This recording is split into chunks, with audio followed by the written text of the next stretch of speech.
Selamat pagi guys, kembali lagi bersama saya di pagi hari ini, yang dimana saat ini saya bersama dengan salah satu operator bulldozer, yaitu mantan tambang batu bara selama 10 tahun ya. Jadi hari ini saya akan tanyakan perbedaan kerja di tambang batu bara dengan bahagian kayu balak ya, dan sekalian juga akan saya tanyakan hasil pendapatannya yang bisa dia dapatkan per bulan. Oke Pak, begini saya mau tanya Pak, di Bapak kerja selama 10 tahun di bagian tambang, biasa purata pendapatannya berapa yang Bapak bisa hasilkan? Ya dulu duit itu masih kira lo, duit dulu karena dulu masih ada 8 juta lah. Sekitar 8 jutaan ya Pak? Nah, 1 bulan. Tapi kotor. Oh itu sudah kotor Pak ya? Nah, Berarti kalau bersih sebulan berapa itu Pak yang bisa di... ya paling minimal itu 5 juta. 5 juta ya? Nah, karena itu sewa rumah lagi. Oh berarti di sana itu kalau kita kerja di tambang batu bara kita harus nyewa rumah sendiri ya Pak, bukan perusahaan yang menyediakan. Ada juga ada mes, tapi di situ kita mes tidak dapat tidur, soalnya panas, banyak orang ribut. Biar kita tidur pun tidak dapat, banyak orang ribut. Jadi harus mencari itu kos-kosan supaya tenang tidur. Oke. Kalau kita kerja malam memang tidur situ. Oke baik Pak. Berarti sangat jauh ya Pak perbedaannya operator bulldozer di tambang batu bara dan di bagian perusahaan kayu balak ya. Jauh beda. Sangat jauh ya. Kalau di mana operator bulldozer di bagian tambang itu hanya bisa mencapai paling tinggi berapa Pak? Ya dulu itu paling tinggi, kalau orang lama dalam paling tinggi 10 juta. 10 jutaan ya guys. Tapi kotor. Dan dimana kalau di perusahaan kayu balak di luar negeri bisa mencapai sekitar 30 jutaan ke atas ya? 30-an. Oke 30-an. Paling kecil deh kalau dalam perusahaan kayu balak di luar negeri paling kecil 15 juta. Sudah itu musim hujan sudah. Oke, itu sudah termasuk musim hujan guys ya, kalau operator bulldozer mendapatkan sekitar 15 juta sebulan.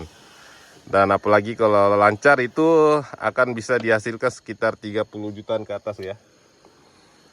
Oke. Baik Pak Yadi, terima kasih ya Pak atas perkongsiannya.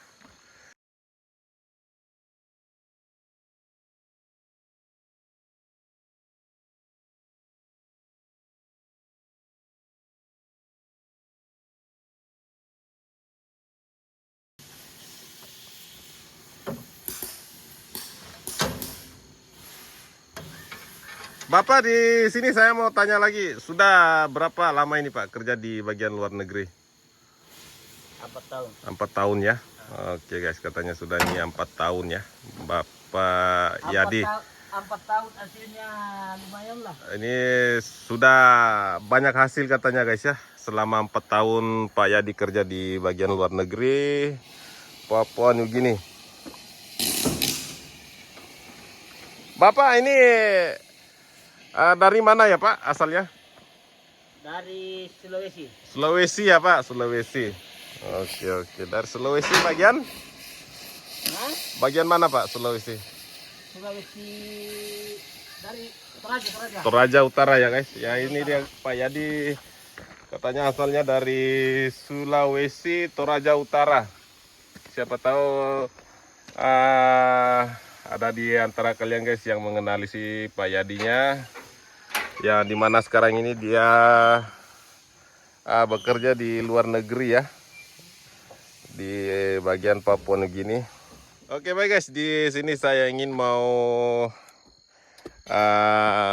mengambil sedikit pengalaman dari Pak Yadi sendiri ya, cara-cara mengoperasikan alat yang dia bawa selama ini. Bapak bisa dikongsikan nggak ya ini apa saja yang ada di atas Komatsu D68 ini Pak, yang bisa dikongsikan buat orang di luar sana?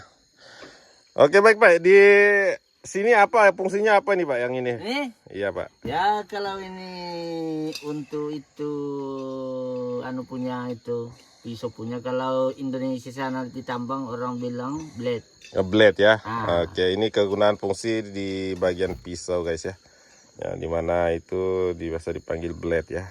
Oke Pak, yang di sebelahnya itu fungsinya apa Pak? Ya kalau ini orang panggil steering, tapi kalau Indonesia sana, lupa sudah Indonesia sana apa namanya ini. Oh, bagian ini fungsinya steering ya. Steering. Mau ke kiri atau ke kanan kita gunakan itu ya Pak. Itu fungsinya itu Pak. Bagaimana cara menggunakannya itu kalau kita mau steering? Ya kalau kita mau belok kanan kita tarik ini, kalau kita mau belok kiri tolak pergi sana. Oke Pak. Dan di belakangnya Dan itu ini campur sama gear. Oke Pak. Oke guys, di sini katanya yang di bagian steering ini ada gear juga digabungkan di dalamnya. Itu cara menggunakan gearnya itu seperti apa itu Pak? Ya kita putar saja. Diputar saja ya? Ya. Putar ke kiri apa ke kanan? Ada yang ke kanan, ada yang ke kiri. Oke. Katanya gearnya ini Pak sampai berapa gigi nih? Ya sampai gigi 3 saja. Ya sama dengan 85. Oke Ya. baik guys. Katanya cara mengoperasikan D68 ini lebih kurang dengan D85 ya. Oke Pak. Yang satu ini Pak, ini fungsinya apa ini? Ya ini untuk digunakan win. Win ya. Tapi kalau dibilang tarik kayu punya. Oke, katanya ini fungsinya untuk area wing ya Kak? Iya. Ada win kayu. Oke. Kalau di Indonesia ini dalam tambang tidak ada ini. Oke. Jadi disitulah kelemahannya kalau orang ditambang di Indonesia. Di situ dia mulai pandai bawa alat, dia pergi yang tarik kayu punya tidak pandai dia. Oke. Memang tidak pandai dia. Jadi boleh dikata Purata operator di tambang bagian batu bara itu tidak bisa tarik kayu ya Pak? Tidak bisa. Kebanyakan itu pergi Oke. jadi banyak pergi Sarawak, saya tengok kebanyakan dia pergi jadi, kalau Indonesia sana orang panggil elper. Kita sama Sarawak sana bilang okmen. Oke. Jadi kalau kita panggil sini bos kru. Oke Pak. Nah, Berarti Bapak ini operator bulldozer ini banyak jenis juga ya? Tidak Ya, banyak jenis ya? Tidak semestinya kita operator bulldozer itu sudah bisa semuanya? tidak bisa. Oh, banyak jenis kerjanya ya? Banyak. Oh, Sama dalam ini dosen banyak juga yang tidak sama semua di atas. Jadi ya kita kalau bawa itu porsi pergi itu doseranu tidak, memang otomatis tidak pandai dia. Oke Pak. Iya. Oh, ternyata guys ya, ini operator bulldozer ini nyatanya tidak semudah yang kita pikirkan ya. Karena setiap operator itu beda-beda ya guys, operator bulldozernya. Yang katanya Bapak Yadi sendiri tadi, kalau operator bulldozer di bagian tambang batu bara itu tidak bisa masuk ke bagian tarik kayu balak ya. Ya benar ya Pak? Kalau dia pintar dalam itu tambang memang tidak bisa, tapi kalau dia pintar dari tarik kayu memang bisa dia. Oke Pak. Oke. Kalau dia bos helper dalam tambang, dia langsung mau pergi tarik kayu. Kalau sudah pintar di dalam memang tidak pandai dia. Oke baiklah Pak ya. Terima kasih atas perkongsiannya dari saudara kita Pak Yadi Salu.